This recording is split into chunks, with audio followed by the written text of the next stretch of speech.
Welcome back if you're returning. It's a bit early for decorating, but it's not too early for some spooky thrifting and some before and after Halloween crafts.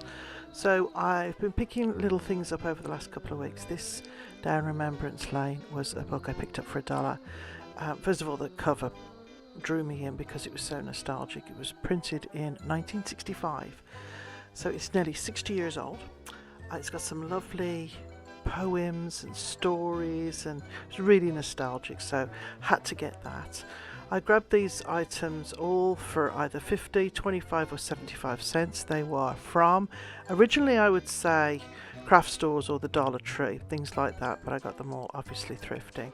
These are all going to be used for various projects throughout Halloween, and these for little cupcakes closer to the date, but for 75 cents they were great. I picked up this bag mainly for the grandkids because it's got like the pencils and little finger games and things like that in it, but that was $1, so I thought they'll really enjoy that. I also grabbed this stick. It's like a plastic coated branch, and that was I think $1. I grabbed, I'm not sure what these are, but I'm going to find something amazing for them. Those were $1 each, and they are metal with a gold finish on them. Like I said, I'm not sure what I'm using those for yet. I grabbed these erasers for 50 cents. I'm going to be using them in my haunted house, as with these little craft pumpkins, 50 cents. And these were 75 cents, and I'm going to be using them for a Halloween craft. So also grabbed these candlesticks. They are brass, they have really nice shape and design, so those were $2 each. This little clock is completely plastic, but I've got some big plans for this for a Halloween craft. That was $1. I also grabbed this picture frame, which is a newer picture frame, but some of these pictures in here were antique or vintage. This was $4. I have an idea for that. Those two little spiders came out of the bag. And this little bag of cookie press, I thought if they work, I'll use them at Christmas time when I make some cookies. If not, I'm going to put them on a little Christmas tree. But obviously, that's too early for now. So this is my haunted house project. I've been wanting to do this for a while. I found this little doll's house for $3 quite a few weeks ago. I had been looking around for something to use. I didn't want to spend a fortune, and I thought $3 was perfect. It's quite colourful to start with. I wanted to tone it all down and get it all down to one tone. One colour. I thought I had black paint, but I couldn't find it, so I used this brown just to give it all the same colour. I knew I was going to be painting it as well, but this sort of had a spooky theme to it, and I thought it was the right size and the right shape. So it got one good coat of this brown spray paint, and then I went back in and started painting it. So for the paint, I just mixed a little bit of white craft paint, which was the dollar store paint, with a little bit of black, and came up with this nice grey colour. I painted the whole facade in this grey colour. I didn't paint the interior because you're not going to be seeing that. But I made sure I got into all the little nooks and crannies because I wanted the complete coverage with this.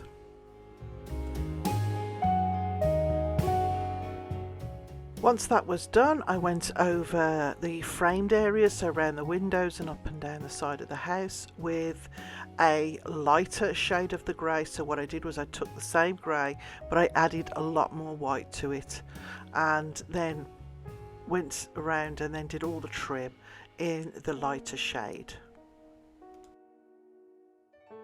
Now, you don't have to worry about being neat and tidy with this because you want it to look like it's worn out, it's an old house, it's haunted, so the paint doesn't have to cover completely. You don't have to do a good job, you just want to get the look that you're going for, and this is exactly what I'm doing right here. Once I'm done layering the different layers of paint to give it a vintage look, I've taken this, it's like a plastic coated lace, and I've just added it around one of the turrets.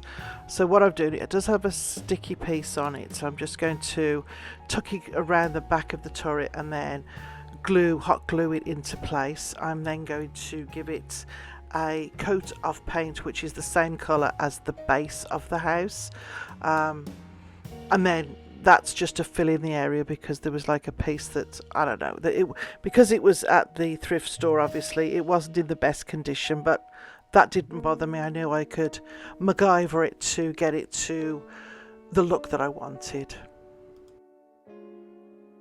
So here we are. I've mixed a little bit more paint. I've added more black to it this time, and we're adding another layer, and I'm doing it in various areas around the facade just to give it that dirty lived in look, like it needs a good paint job and that it's been sitting empty for a while.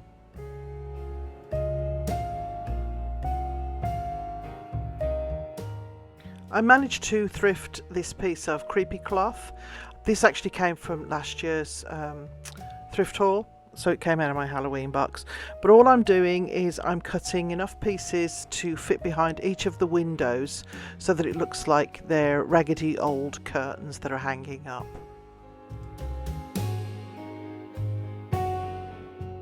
Once all the fabric was cut, sorry for bashing into the camera then, I took a little bead of hot glue and then glued this fabric into the window. Now, I liked it gave the look that I wanted, but I needed another layer, so I'm going to show you in just a minute how I improved the look of the windows.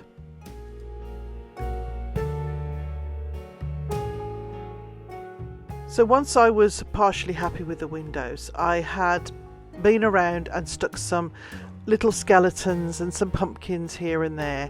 I'd filled in the webbed area that was plastic with this lovely shiny black paper, just to give it the look that I was going for. It was a little bit too open.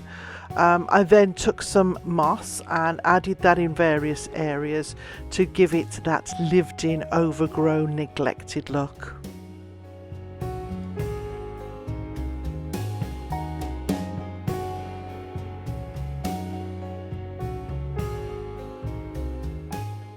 I was sort of moving along. I wanted to see how it looked with the lights in. It's then that I decided to go back and put this wax paper panels inside of each of the windows. So I just traced over each of the windows. This is like just regular paper that you use for baking. I cut the shapes, cut them out, and then stuck them into the windows, and then layered the creepy cloth back over the windows, and then glued the lights back in just around the windows so that it gives a better look once the whole thing's put together. So once I was satisfied, I glued everything into place. I actually glued the battery pack down, and then I got some black shiny paper, glued that to the back so that there was no light shining through and it was all contained. And then we were finished.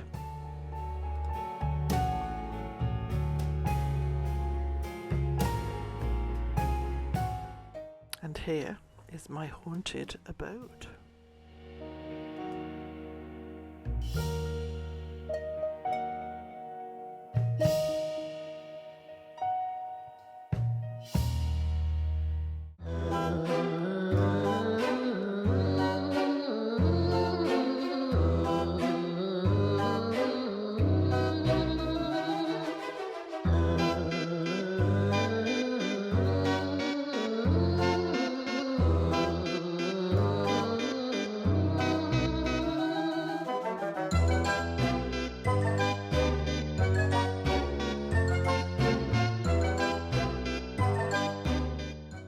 Another of my wonderful bargains. This was $1. Now it's a plastic clock. It does work. I put batteries in it, and the little thing at the bottom goes round, and it keeps time.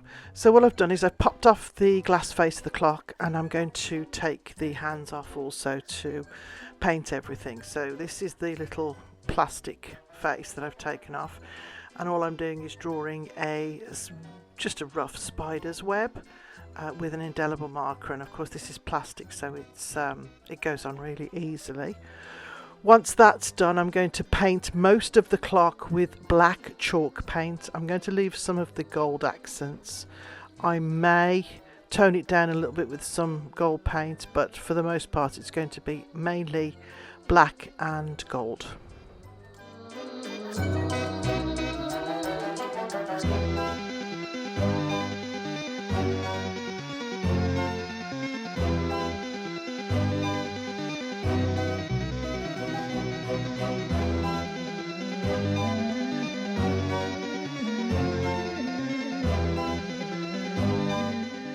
So I've painted, as I said, most of the clock in the black chalk paint. I've also painted a few of these little items. I've got some little spiders' webs, some little black cats and some spiders, and you can see I've stuck that spider on the face of the clock over the quartz wording.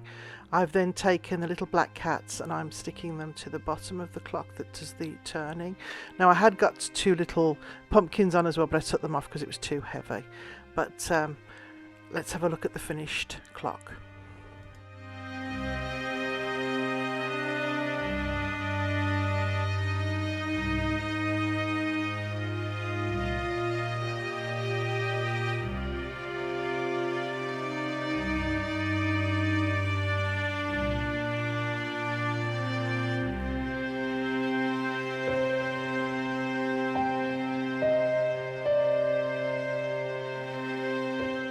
Now, you don't have to use a vintage piece for this, but I've picked up this frame with some proper vintage old photographs in, and you can do this at home with old photographs, even new photographs, as long as you've got a frame with a piece of glass on it. And all I'm doing is I'm taking an indelible marker and I'm just drawing over the faces. I'm adding little masks, I'm adding witches' hats or wizards' hats, I'm adding beards and claws and all sorts, just to make the pictures look really spooky. Now the frame on this is a newer frame, but it's got a vintage look to it, so I'm just going to give it a quick coat of black chalk paint just to tone it down a bit, because I do like the design. I'm just not keen on the red paint that's on the actual frame. But as I said, you can do this with existing photographs that you have, as long as you can draw on the glass with an indelible marker. You can change the pictures into something spooky, and it just really looks really effective. And when you're done, all you do is take some Windex or some water and soap, wipe it all off, and it's back to normal.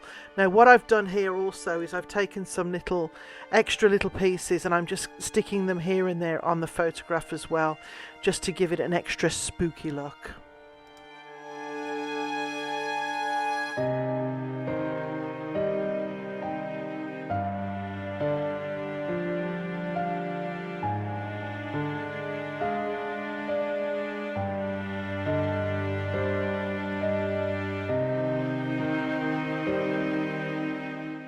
Now, who remembers these little doll parts that I picked up ages ago in a bag? It's probably months now. I had a bag and there was little hands and legs and doll heads. I've used some of them in different displays throughout the house, but I really wanted to make a little Ghoulish plaque. So I found this little wooden plaque, and what I've done, as you can see, is I've stuck the hands part the way down the plaque at the top, and then I've put this head, glued it on top, so it sort of looks like the lady's sort of reclining and reaching out. Then I've taken the creepy cloth and I've put some, this is just a little bit of water and some Mod Podge, and then I'm stretching it out over the top of the little doll head and arms, stretching it all out to make her look like she's wrapped in the creepy cloth. Once this dries, then it'll dry hard because it has the Mod Podge on it, and I'm going to wait and see how it looks once it's finished. I think I'm going to rather it look better with white paint on it, so I'm going to see how it looks and then come back and paint it. So it's all dry and most of it's quite stiff, so what I'm going to do is give it one more coat of the white paint with, again, a little bit of Mod Podge in this again, just to give it proper coverage and make it stiffen up once it's dry. So when I'm happy with the colour of the ghoul, I'm going to stick a little hook on the back and leave her to dry, and then she's ready.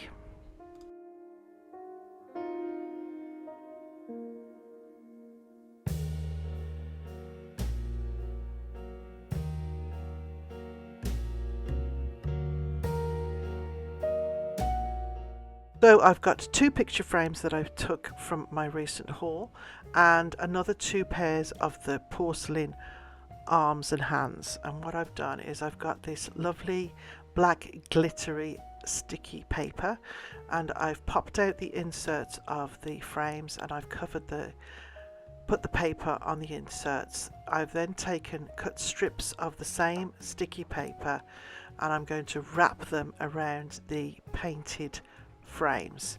Once this is done, I'm going to take the arms and glue them inside the ovals and add some embellishments to them, and then they're going to become little spooky wall hangings. You can see here I've got the strips of the paper, and I'm just literally wrapping it around the frame, and then I'm going to reinsert the center, and this is the second frame that I've got. So the arms are slightly different, but I'm positioning them in a similar place and then gluing them down.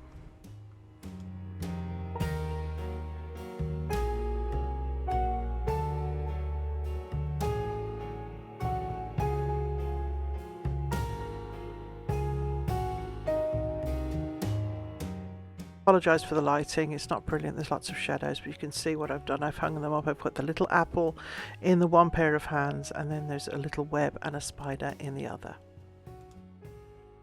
Let's have a look at everything I've made this week.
So I've added the little spider and the poison apple, but I was also thinking of adding a couple of little velvet pumpkins when I get my Halloween stuff out, so I might do that.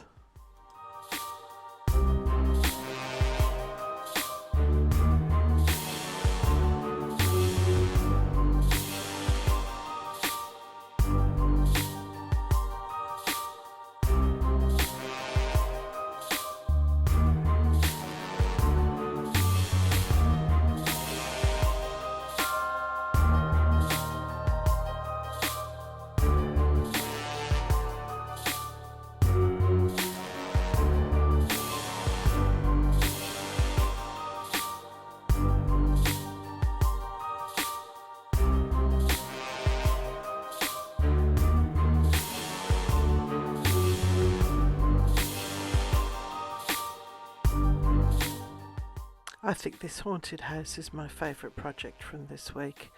I had a lot of fun making this. I could have gone really wild. I was going to do the interior and I was going to do a little garden, but I had to step back because I was getting a bit carried away.